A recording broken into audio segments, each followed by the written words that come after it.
I'm so excited to finally get to share the results of this restoration. Out of the 3 dresses that were donated, you all voted for number 3 to start with first. It's a 1940s slipper satin wedding dress, and after much washing and hanging out to dry, I think I finally got it to the point that it'll be ready for its second chance. Initially, as you could see, it looked really heavy and dingy. Here's the final result. Look at how soft it is. Before it looked rigid and had this yellow tone to it, and now it's brilliant white, and look at the hand beating. I'm so happy I was able to keep it all. Now, of course, it was the train. Everybody loved the train. But I could hardly even fit it in the frame. It was so long by the time I was done.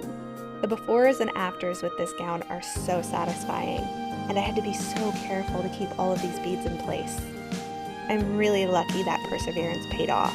Okay, and this train measured at over 86 inches. Really though, the results speak for themselves, and I'm so happy that I got to do this restoration. Now she sits and waits for her second chance in my shop. I hope you enjoyed it, and thanks for watching.